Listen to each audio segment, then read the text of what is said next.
कोल्हापूर शहरातील रस्त्यांची दयनीय अवस्था आणि वाढते खड्डे या विरोधात शाहू सेनेकडून आगळं-वेगळं आंदोलन करण्यात आलं। हॅपी बर्थडे खड्डे म्हणत चक्क खड्ड्यात बसून केक कापण्यात आले। शहरातील विविध भागात मोठमोठे खड्डे निर्माण होऊन नागरिकांचे हाल होत असताना प्रशासनाकडून केवळ आश्वासनांचीच मालिका सुरू आहे। कोट्यवधी रुपयांचा निधी खर्च होऊनही रस्त्यांवरील खड्डे कायम असल्याने शहराच्या विकासाला अक्षरशः खीळ बसल्याची टीका शाहू सेनेकडून करण्यात आली।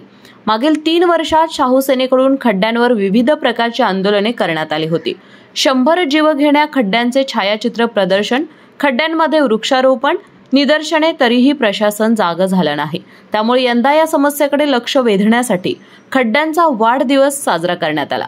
आंदोलनादरम्यान रस्त्यांवरील खड्ड्यांना फुलांची सजावट करण्यात आली, वाढदिवसाचे फलक लावले गेले, रांगोळ्या काढण्यात आल्या आणि प्रतिकात्मक केक कापून निषेध व्यक्त करण्यात आला। कोल्हापूरची नवी ओळख खड्डेपूर अशा घोषणांनी परिसर दणाणून गेला। प्रशासक राज असलेल्या महापालिकेच्या हद्दीतील रस्त्यांची अवस्था अतिशय बिकट आहे।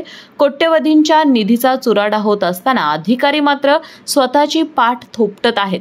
वाहनांचे नुकसान, धुळीचे आजार आणि शहराची बदनामी यासाठी प्रशासनच जबाबदार असल्याचा आरोप शाहू सेनेचे जिल्हाध्यक्ष शुभम शिरहट्टी यांनी केला। यावेळी चंदा बेलेकर, चंद्रकांत कांडेकरी, फिरोज शेख, राहुल चौधरी, दाऊद शेख, ऋतुराज पाटील, करण कवठेकर, किरण कांबळे, साहिल पडवळे, अथर्व पाटील, अभिषेक परकाळे यांसह कार्यकर्ते मोठ्या संख्येने उपस्थित होते।